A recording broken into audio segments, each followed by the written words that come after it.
Hoy leeremos la obra de Víctor Hugo, Los Miserables, página 298. Para ese obrero no hay herramienta mala. Ajusta su trabajo divino, sin desconectarse, al hombre que ha atravesado los Alpes y al enfermo vacilante, anciano del padre Eliseo. Lo mismo se sirve del gotoso que del conquistador exteriormente, del gotoso en lo interior. Waterloo, poniendo término a la demolición de los tronos europeos con la espada, no hizo sino continuar, por otro lado, la obra revolucionaria. El militarismo concluyó y les llegó a su vez a los pensadores. El siglo que Waterloo quería detener marchó por encima de él y prosiguió su camino.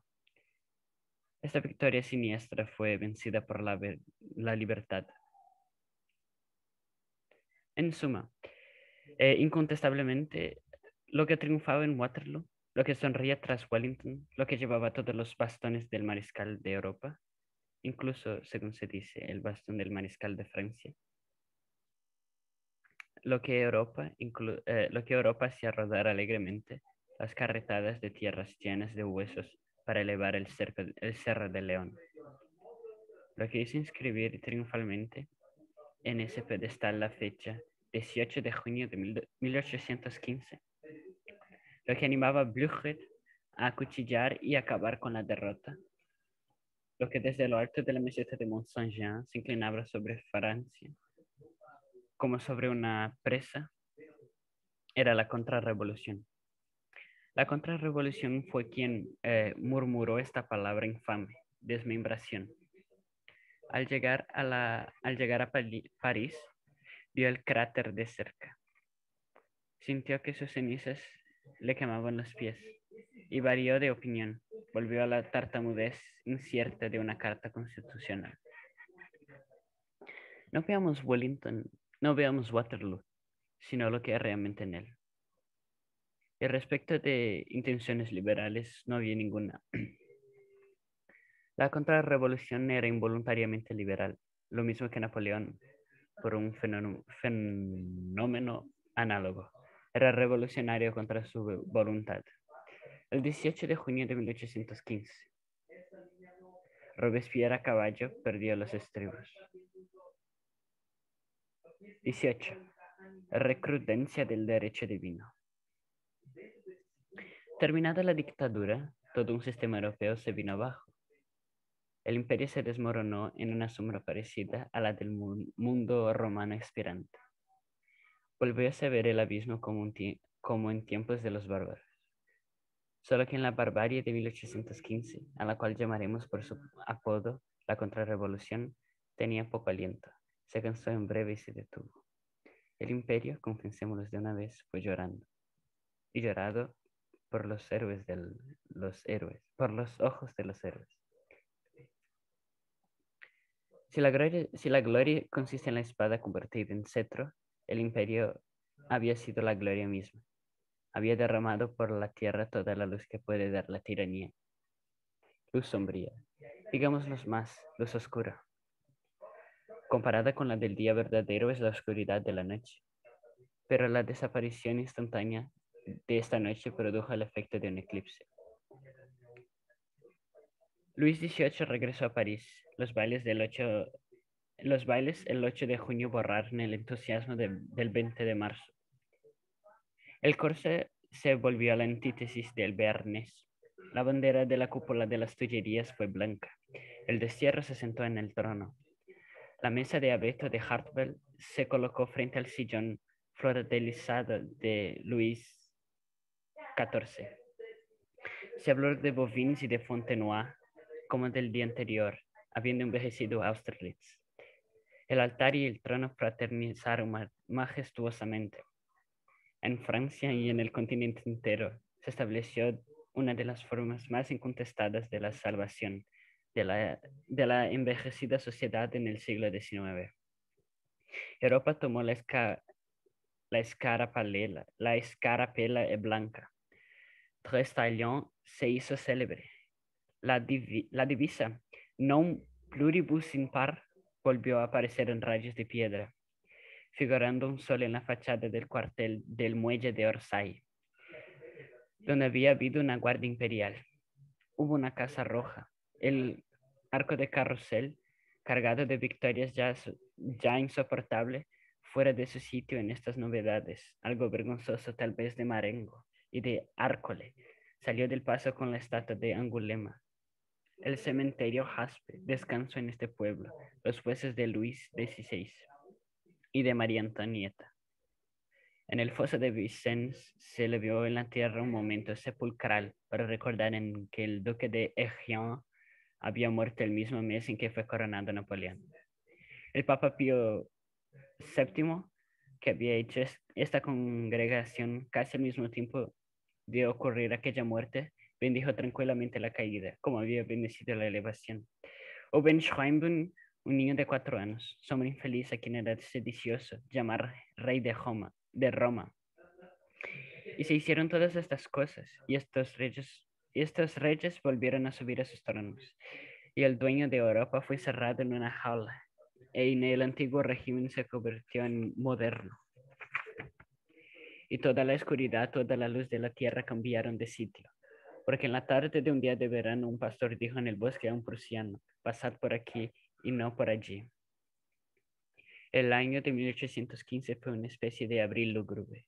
Las viejas realidades nocivas y venenosas se cubrieron de nuevas apariencias. La mentira se casó con él en 1779. El derecho divino se enmascaró con una carta. Las farras se hicieron constitucionales. Las preocupaciones, las supersticiones y los pensamientos ocultos con el artículo 14 en el corazón se barnizaron del liberalismo. Fue el cambio de la piel de las serpientes.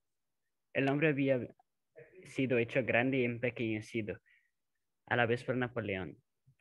Lo ideal bajo ese reinado de la materia espléndida recibió el extraño nombre de ideología, grave imprudencia de un gran hombre en el rico de ridicularizar el porvenir. Los pueblos, sin embargo, esa carne de cañón tan enamorada del artillero, lo buscaban con la vista. ¿Dónde está? ¿Qué hace? Napoleón ha muerto, decía un transeúnte a un inválido de Marengo y de Waterloo. ¿Muerto él? Exclamó el soldado. ¿Lo conocéis bien? Las imaginaciones deificaban a aquel hombre caído. Después de Waterloo, el fondo de Europa fue tenebroso. Durante mucho tiempo hubo gran vacío causado por la ausencia de Napoleón. Los reyes se colocaron en este vacío. La vieja Europa se aprovechó de él para reformarse. Una santa alianza, bella alianza, había dicho de antemano el campo fatal de Waterloo.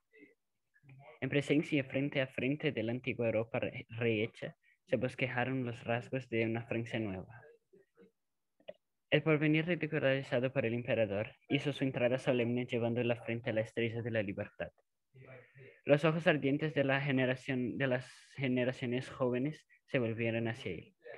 Cosa singular, se enamoraron en él al mismo tiempo del porvenir, libertad y del pasado, Napoleón. La derrota había elevado y vencido. Bonaparte caído, parecía más alto que Napoleón de pie. Los que habían triunfado tuvieron miedo. Inglaterra le hizo guardar por Houston Love y Francia le hizo espiar por Montchenu. Sus brazos cruzados pusieron en alarma los tronos. Alejandro le llamaba mi insomnio. Este espanto procedía de la cantidad de la revolución que tenía en sí, lo cual explica y excusa el liberalismo bonapartista. El fantasma había hacía temblar al viejo mundo. Los reyes reinaron con cierto malestar, mientras tuvieron la roca de Santa Elena en el horizonte. Mientras Napoleón agonizaba en Longwood, los 70.000 hombres que cayeron en el campo de Waterloo yacían gangrenándose tranquilamente, y algo de su paz se esparció por el mundo. El Congreso de Viena hizo su tratado en 1815, y Europa llamó esta la restauración. Esto fue Waterloo. ¿Pero qué importa lo infinito? Toda esa tempestad, toda esa nube, esa guerra y después esa paz, toda esa sombra no turbó un momento la luz de la inmensa mirada, ante la cual un pulgón saltando de hoja en hoja es igual al águila que vuela de campanario en campanario en las torres de Nuestra Señora. 19. El campo de batalla por la noche. Es una necesidad de ese libro que volvamos a ese campo fatal de batalla. El 18 de junio de 1815 era día de luna llena. Aquella claridad favoreció la feroz persecución de Blücher. denunció las huellas de los fugitivos, entregó aquellas masas desastrosas a la caballería prusiana y ayudó a la matanza. La noche se complace algunas veces en ser testigo de esas horribles catástrofes. Después de disparado el último cañonazo, la llanura de Mont-Saint-Jean quedó desierta. Los ingleses ocuparon el campamento de los franceses. Es la prueba habitual de la victoria, acostarse en el lecho del vencido. Establecieron su bivac al otro lado de Rossomme. Los prusianos, continuando la persecución, siguieron adelante. Wellington fue a la aldea de Waterloo a redactar el parte para Lord Bathurst. Si alguna vez ha sido aplicable sic vos non nobis, es seguramente a esta aldea de Waterloo. Waterloo no hizo nada y está situada a media legua de los sitios en que se dio la acción. Mont-Saint-Jean fue cañoneada, Hougomont fue quemado, Papelotte también. Placenua igualmente, La Haye-Saint fue tomada por asalto, la Bella Alianza vio el brazo de los vencedores. Sin embargo, estos nombres han quedado casi desconocidos, y Waterloo, que no hizo nada en la batalla, tuvo para sí todos los honores. No somos aduladores de la guerra. Cuando se presenta la ocasión, le decimos la verdad. La guerra tiene bellezas horribles que no hemos ocultado, pero convengamos en que tiene también cosas muy feas. Una de las más sorprendentes es el rápido despojo de los muertos después de las victorias. El alba que sigue una batalla aparece siempre para alumbrar cadáveres desnudos. ¿Quién hace esto? ¿Quién mancha así el triunfo? ¿Qué asquerosa mano furtiva es esa que se introduce en el bolsillo de la victoria? ¿Qué rateros son esos que dan sus golpes detrás de la gloria? Algunos filósofos, entre ellos Voltaire, afirman que son precisamente aquellos que han conquistado la victoria, la gloria.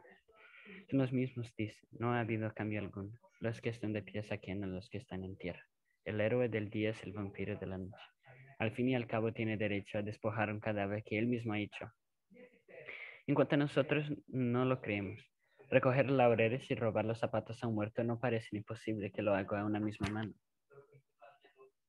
Lo cierto es que generalmente después de los vencedores vienen los ladrones. Pero pongamos al soldado, sobre todo el soldado contemporáneo, fuera de cuestión.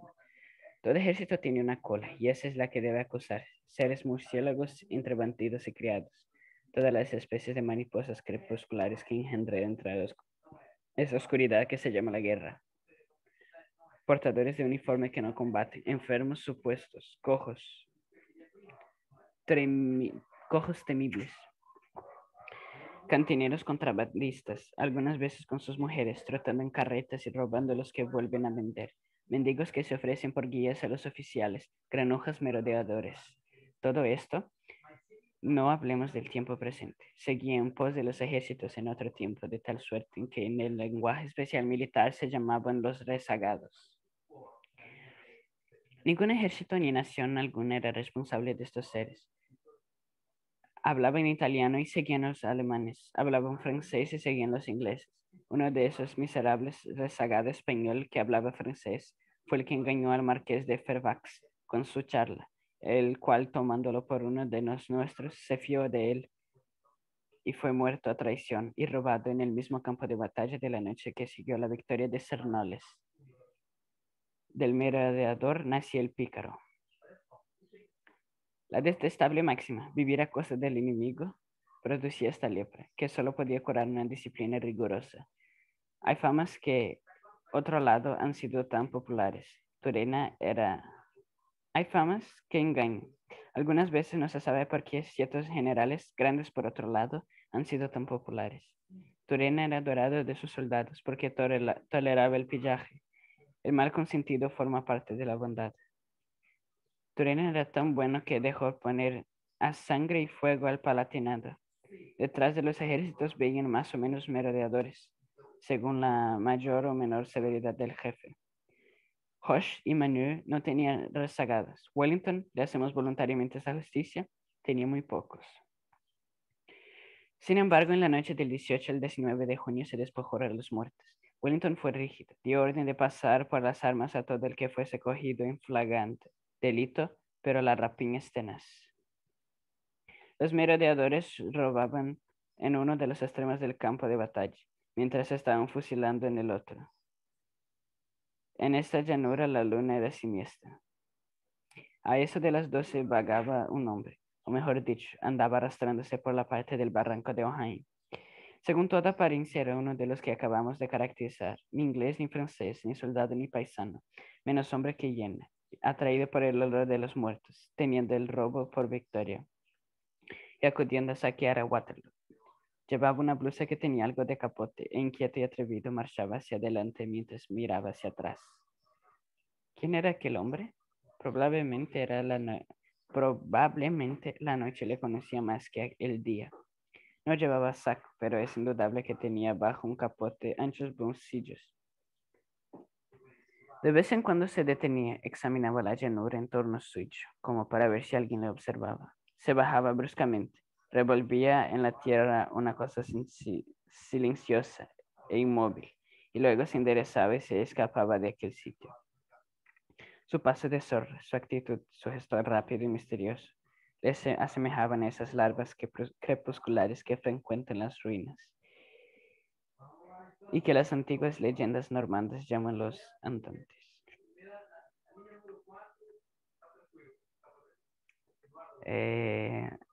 Ciertas aves nocturnas forman figuras de esa especie en los pantanos. Cualquiera que hubiese mirado con atención toda esta bruma habría podido notar a cierta distancia, parado y como oculto detrás de un caserón que rodea en la calzada de Nivelles, el ángulo del camino que Mont Saint-Jean a Braine-l'Alleud. Una especie de carro pequeño de vivandero, con toldo de mimbre embreado, en el que tiene un hambriento rocín. En aquel momento pasía las ortigas a través del freno. Y en el carro una especie de mujer sentada encima de cofres y paquetes. Tal vez había algún vínculo de unión entre ese carro y el merodeador. La claridad era serena. Ni una nube empañaba el limpio azul del horizonte. ¿Qué importa que la tierra se tiña de rojo si la luna permanece blanca? Esa es la indiferencia del cielo. Las ramas de los árboles rotas por la metralla, pero sin caer aún, y sujetas a la corteza, se mecían en la pradera blanca, blandamente al suave soplo del viento de la noche. Un tenue aliento, casi una respiración, movía las malezas. Había en la hierba cierto estremecimiento que parecía el de las armas a abandonar los cuerpos. Oíanse vagamente en lontananza ir y venir las patrullas y rondas mayores del campamento inglés. Hougoumont y la Haie-Saint continuaban ardiendo, formando el uno al oeste y el otro al este. Dos grandes hogueras, a las que se unía como un collar de rubíes desatados, con dos carbunclos a sus extremos, el cordón de fuego del campamento inglés, que se extendía en inmenso semicírculo por la colina del horizonte. Hemos referido la catástrofe del camino de Ohain. El corazón se espanta al pensar en lo que había sido aquella especie de muerte para tantos valientes. Si hay alguna cosa horrible, si existe una realidad que va más allá del sueño, es esta.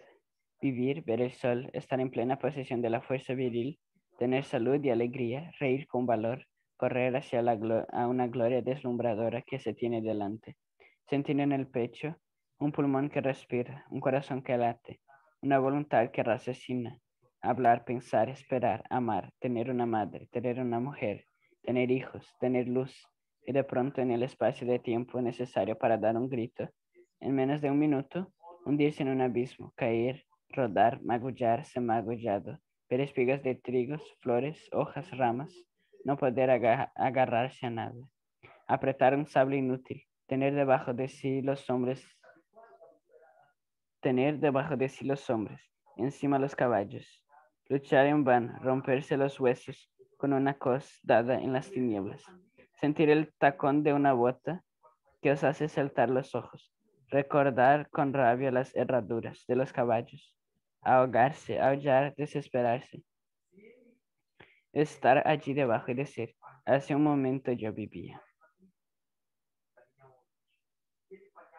Donde había ocurrido este lamentable desastre, reinaba a la sazón un profundo silencio. La caja del camino estaba llena de caballos y de jinetes amontonados inextricablemente. Terrible amalgama.